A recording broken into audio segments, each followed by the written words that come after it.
Merhaba, kanalımıza hoş geldiniz. Bugün anlatacağımız hikaye Dark Web hikayesidir. 18 yaşından küçük ve hassas olanların videodan şimdi çıkmasını tavsiye ederiz.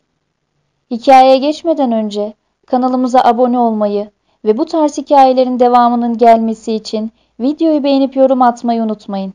Keyifli dinlemeler. Ben Meksikalıyım. Bu olayı yaşadığımda korkabileceğiniz pek bir internet kanunu yoktu ve herkes bu dark web denen yere girdiğini söylüyordu. Her şey lanet olası merakım yüzünden başladı. Araştırdıkça ilgim daha da arttı ve ben de girmeye karar verdim. Bir arkadaşımla beraber Tor indirerek dark web'e giriş yaptık. Burada pek çok seri katil, uyuşturucu satıcısı vardı. Daha da derine inmek istiyorduk. En derinde neler olduğunu merak ediyorduk. Bir chat odasına girdik. Orada insanlar kendi aralarında sohbet ediyordu. Bu korkunçtu. Çünkü konuştukları şeyler inanılmazdı. Chat sürekli akıyordu. Birisi yeni doğan bir bebeğin katledildiğini görmek istiyorum diye bir mesaj attı. Ben ve arkadaşım çok korkmuştuk. Chat'teki diğer insanlar ise aklımı okudun. Kesinlikle ben de görmek istiyorum. Bunu görmek için $100.000 verebilirim diye mesajlar atıyorlardı. Midem bulanmıştı. Bunlar insan olamazdı. Chat yerinden çıktık. Daha fazla okuyamadık. Sonra gezinmeye başladık.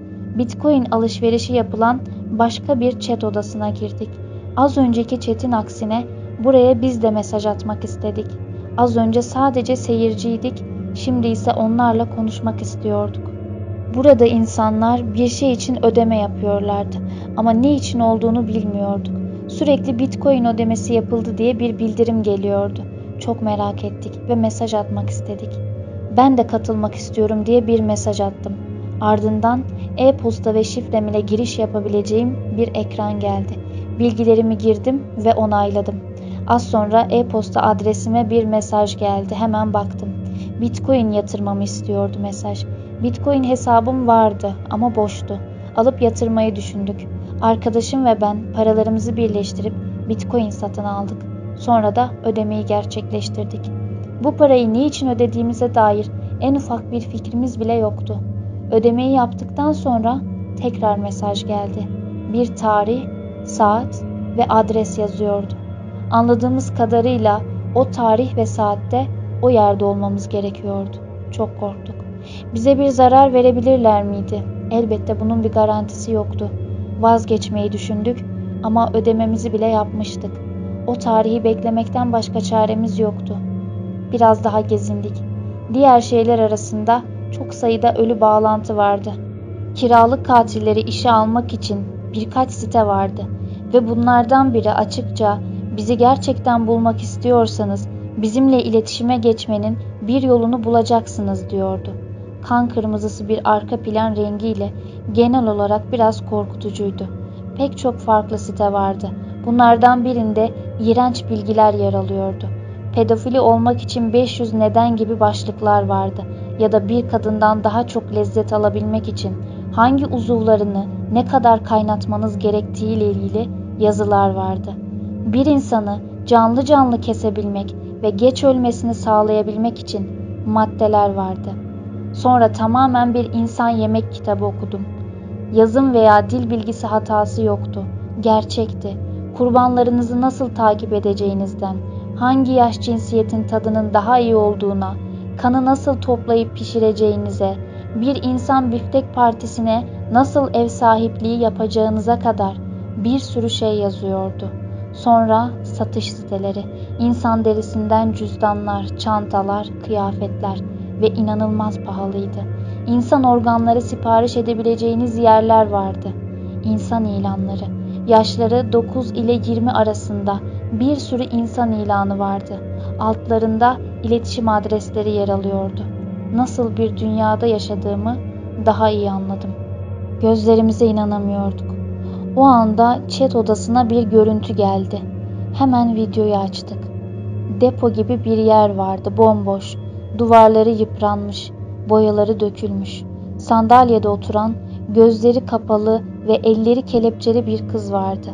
Kız tahminlerime göre 17-18 yaşlarındaydı. Ağlıyordu. Ayaklarında kemer gibi bir şeyle sandalyeye bağlıydı.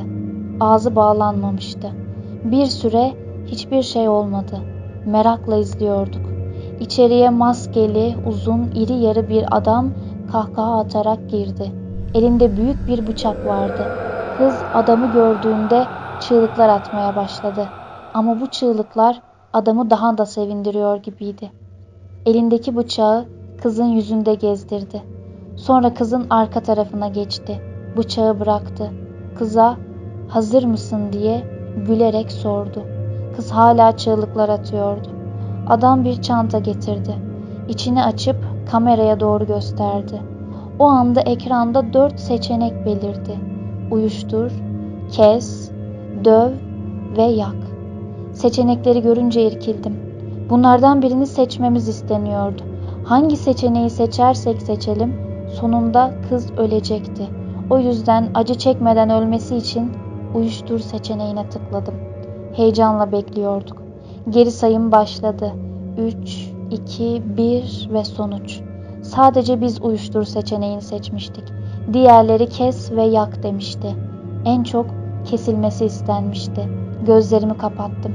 Korkuyla bekliyorduk.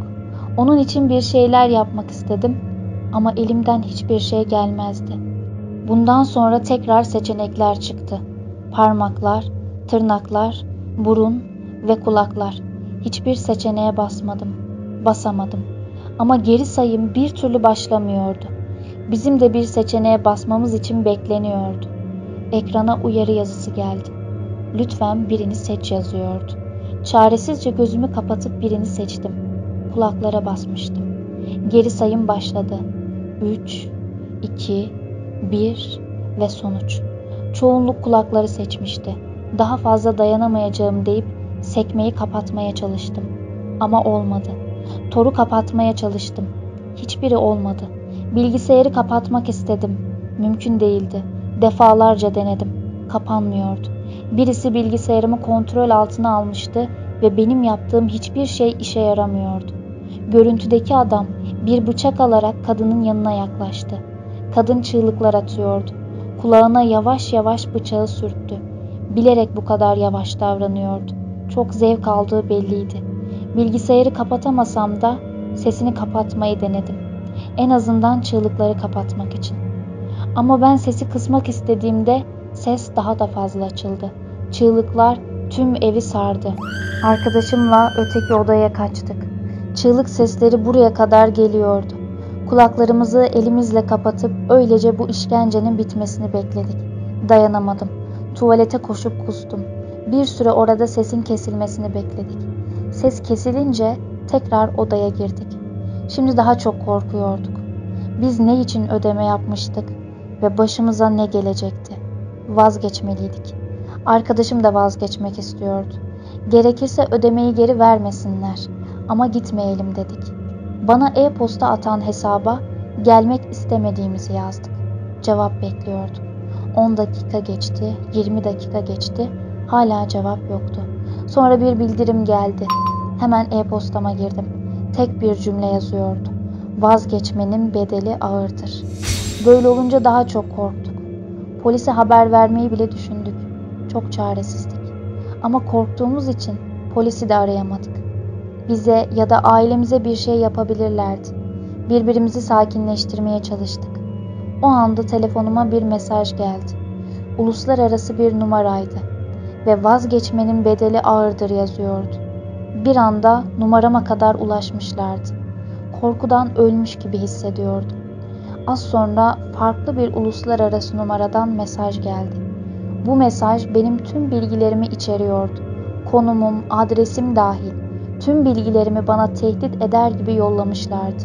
Ağlamaya başladım. Bu işe neden bulaştım diye ağlıyordum. O tarihte oraya gitmekten başka çaremiz yok gibi duruyordu. Başka şeylerden konuşmaya karar verdik. Bilgisayarı tamamen kapattık. Ama başka bir şey düşünemiyorduk. Söylenilen tarih bir hafta sonrasınaydı. O bir hafta hiç geçmek bilmedi. Sonunda o gün geldiğinde arkadaşımla beraber söylenen adrese gittik. Etrafı bomboş bir alandı. Az sonra bir araba geldi. İçinden kar maskeli bir adam çıktı ve bize büyükçe bir karton kutu uzattı. Şaşkınlıkla aldık. Adam paketi verir vermez gitti. Orada açmaya korktuk. Hızlıca eve geldik ve paketi açtık. İçinden bir zarf çıktı. Kocaman kutunun içinde sadece bu zarf vardı. Her yerine baktık. Başka hiçbir şey yoktu. Hemen zarfı açtım. Başka bir tarih ve saat yazıyordu. Bu bir davetiye gibiydi. Son derece şık desenli bir davetiyeydi. Neden direkt bu tarihi vermeyip sırf tarih vermek için tarih vermişlerdi, onu bilmiyordum. Çok saçma gelmişti.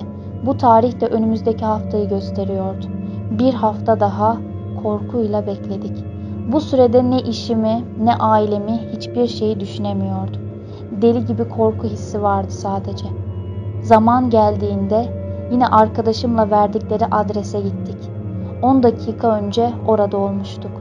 Az sonra siyah bir arabayla 2 tane kar maskeli adam geldi. Arabaya bindik. Nereye gittiğimizi bilmeden korkuyla etrafa bakıyorduk. Arkadaşım cesaret edip "Nereye gidiyoruz?" diye sordu. 2 adam da dönüp bize baktı. Hiç cevap vermediler ama sinirlendikleri belliydi. Şoförün yanında oturan adam bize bir kağıt uzattı. Merakla kağıdı açtık. Burada yazan 3 madde vardı. Madde 1. Soru sorma. Madde 2. Denileni yap. Madde 3. Sakın arkana bakma. Ben donup kalmıştım. Bu maddeler ne demekti böyle? Ne kadar daha gittik hatırlamıyorum. Ama bir binanın önüne geldik. Bu binanın görüntüsü bir müzeyi andırıyordu. İçeri girince ayakkabılarımızı çıkarmamızı istediler. Yeni birer ayakkabı ve eldiven verdiler. Şaşkınlıkla denilenleri yapıyorduk. Sonra bir odaya daha geldik. Bu odada ise masanın üzerinde duran kar maskeleri vardı. Görünüşü tıpkı kar maskesiydi ama deridendi. Bize uzattılar. Maskelerimizi de taktık. Takınca fark ettim. İnanılmaz kötü kokuyordu. Kusmamaya çalışıyorduk. Asansöre bindik. Bize getiren o 2 adam ve arkadaşımla da ben vardık. Asansör çok genişti. Yalnız aynası yoktu. Enteresan bir şekilde tuşların üzerinde numaralar da yoktu. Bu yüzden kaçıncı katta indik bilemiyorum. Avuç içlerim korkudan terliyordu. Eldivenin içinde yapış yapış olduğunu hissediyordum. Asansörden indik. Büyükçe bir kapının önüne geldik. Kapı açıldı. İçerisi bir sahneydi. Evet, kırmızı koltuklu bir sinema salonu gibiydi. Ama tek farkı sinema perdesi yerine büyük bir sahnenin olmasıydı. Bizden başka 11 kişi daha vardı. Farklı farklı yerlerde oturuyorlardı. Bize de oturacağımız yeri gösterdiler. Orta sıralardaydık. Arka tarafımızda başka kimse yoktu. Diğerleri önümüzde kalıyordu. İkişerli olarak oturmuşlardı. Sadece en önde oturan tekti. Onun koltuğu farklıydı. Sanki locada oturuyordu. Bayılmak üzereydim. Zaten stresliydim ve inanılmaz sıcak hissediyordum. Bir de bu maskeyle tamamen ter içinde kalmıştım. Derken sahnenin kırmızı perdeleri kapandı. Belli ki bir gösteri başlayacaktı. Ama ne gösterisi? Bir piyano sesi duyuldu. İnanılmaz güzel, ruhu dinlendiren ve perde açıldı. Genç bir kadının operasını dinliyorduk. Muhteşem sesli ve çok güzel bir kadındı. Kadın gözüktüğünde herkes alkışlamaya başladı. Ben o kadar rahatlamıştım ki, demek sadece opera dinleyecektik. Kimse ölmeyecekti. Kimseye bir şey olmayacaktı. Sevinçle arkadaşıma baktım. O da çok mutluydu. Kadın çok iyi bir sopranoydu. Piyanoda oturan kişi de bizim taktığımız maskeden vardı. Belli ki bu bir konseptti ve burada sadece müzik dinleyecektik. Arkama yaslandım. Rahatça ve keyifle dinlemeye başladım. Piyano durduğunda alkışladık. Bir sonraki şarkının başlamasını bekliyorduk ama çalmıyordu. Bir şey bekliyorlardı devam etmek için. O anda bize içki servisi yapmaya başladılar. İçkiler dağıtıldıktan sonra bir zil sesi duyuldu. Bu zilin ardından sahneye genç bir kız ve genç bir erkek çıktı. Bizim gibi maskelilerdi ama çırılçıplaklardı. Sahnenin ortasına doğru geldiler. O anda herkes alkışlıyordu. Ben sadece izliyordum. Onları sahneye çıkaran kişi ikisinin de maskesini çıkardı. Salondakiler daha da kuvvetli alkışlıyordu. Sahneye uzunca 2 tane masa getirildi. Masanın birine erkek, diğerine kız uzandı ve kollarını, bileklerini sokacakları bir bölüm vardı. Oraya soktular. Piyano tekrar başladı. Onlar orada öylece yatıyorlardı. İyi şeyler olmayacağı kesindi. Nefesimi tuttum. İçeri maskeli bir adam girdi. Elinde bir alet çantası. Korkuyla baktım. Evet, galiba buna benzer bir video izlemiştik. Sitede denk geldiğimiz videoda da adamın böyle bir alet çantası vardı ve kadına işkenceler ediyordu. Salon tamamen karanlığa büründü. Tek ışığı sahneye verdiler. Piyano devam ediyordu. Her şey yolundaymış gibi tatlı tatlı çalıyordu. Adam çantasını açtı. Balta gibi bir şey çıkardı. Önce erkeğin olduğu masaya yöneldi ve en önde tek başına oturan kişiye "Nereden başlamamı istersin?" diye sordu. Salondakiler gülüşüyor ve inanılmaz eğleniyordu. Tanrım, ben neredeyim böyle diyordu. Arkadaşıma baktım. Elleriyle gözlerini kapatmıştı. O anda başımızda bekleyen maskeli adamlardan biri gözlerini açmasını söyledi. O da korkuyla ellerini çekti. Öndeki adam "Dişler" dedi. Sahnedeki adam ise baltayı bırakıp başka bir alet aldı. Erkeğin ağzını eliyle açarak tek tek dişlerini sökmeye başladı. Ve kadın operaya tekrar başladı. Kadının sesi çığlık seslerini bastırıyordu. Bu insanlar zevkle müzik dinlerken bir yandan da işkence seyrediyorlardı. Dayanamıyordum. Adama baktıkça çektiği acıyı hissediyordum. Kaç tane dişini söktü bilmiyorum. Adamın ağzı kanlar içindeydi ve inliyordu. Tekrar locadaki adama baktı. O da bu sefer "Parmaklar" dedi. Adam az önce bıraktığı baltayı aldı ve masada duran parmaklarına tek tek vurmaya başladı. İşkence başladığında kadın da operaya devam ediyordu. Bir yandan çığlık sesleri, bir yandan kadın, bir yandan piyano. İzlerken öleceğimi sandım. Dayanamıyordum artık. Buradan çıkmanın bir yolunu bulmak istiyorduk. Ama yoktu. Adam tüm parmakları tek tek baltayla kesti. Kanlar piyanoya kadar sıçramıştı. Şarkı söyleyen kadının üzerine de gelmişti. Ama onlar normal bir şekilde işlerini yapmaya devam ediyorlardı. Böyle şeyler yaptığım güne lanet ettim. Aklımı yitirmek üzereydim. Kanlar fışkırdıkça insanlar alkışlıyorlardı.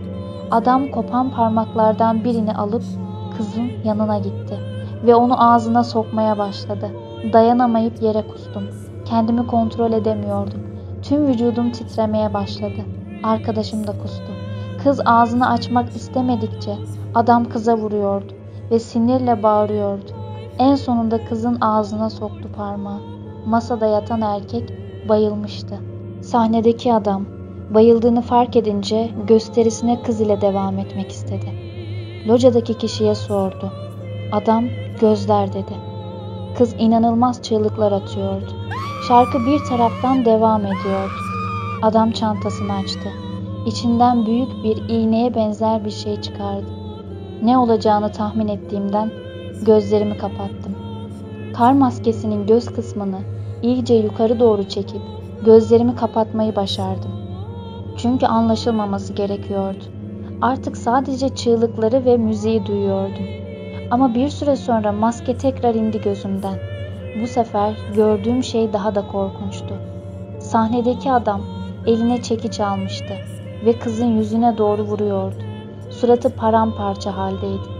Bir süre sonra kızın çığlıkları kesildi. Ölmüştü. Eline baltayı alıp tüm vücudunu paramparça edene kadar devam etti. Artık sahnede kan olmayan yer kalmamıştı. Tekrar erkeğin olduğu masaya geldi. O hala yarı baygın şekilde yatıyordu. Sahnedeki adam içeri gitti ve eline bir elektrikli testere alıp geri geldi. Bunu gören insanlar ayakta alkışlıyorlardı. Dikkat çekmemek için biz de alkışlıyorduk. Kendimden iğreniyordum. Testereyle ayaklarının ucuna kadar geldi ve ayaklarını kesmeye başladı. Yine çığlıklar, yine müzik. Bu böyle devam ediyor. Lanet olsun, artık ölsünler ve bu işkence onlar için de bizim için de bitsin diyordu. Sonra genç hareketsiz kaldı. O da ölmüştü. Ama adam durmuyordu. Testereyle kafasını gövdesinden ayırdı. Kafası bir top gibi masadan yuvarlanıp yere düştü. Gözleri açıktı. Her yerini parçalara ayırarak gösterisini tamamladı. Sahnenin ortasına gelip selam verdi. Herkes çığlık çığlığa alkışlıyor. Başım dönüyor. Bayılmak üzereydim. Bizi getiren 2 kişi kolumuza girdi ve getirdikleri gibi aynı yere bıraktılar. Arabadan indiğimde halim kalmamıştı. Kapının önünde uzunca bir süre kustuk. Çok kötü haldeydik. İçeri zor girdik. Eve girdiğimde yatağa uzandım. Kendimi tokatlıyordum. Yalvarırım Tanrım, bunlar bir kabus olsun diyordum ama değildi. Ağlamaya başladım. Kulağımdaki çığlık sesleri bir türlü geçmiyordu. Bilgisayardan bir bildirim sesi geldi. Zorlanarak da olsa kalkıp baktım. Aynı kişiden mail gelmişti. Yine tarih ve adres yazıyordu. Altında da gösterinin ücreti yer alıyordu.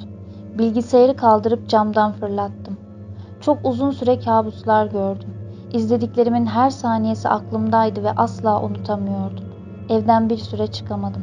Etrafımızda gördüğümüz normal sandığımız pek çok insan birer caniydi. Bu gerçeği bilmek benim psikolojimi bozmuştu. Bu olayın üzerinden 4 sene geçti. Ama ben hala dün gibi hatırlıyorum her şeyi.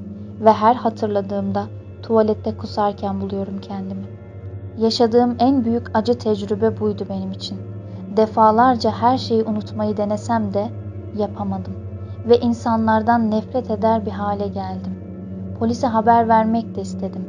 Ama hem korktum hem de onların bulunamayacağına emindim. Bunu nasıl yapıyorlarsa hiçbir şekilde izlerine rastlanamıyordu. Tanrı'nın onları cezalandıracağı günü bekliyorum. Hikayemiz buraya kadardı.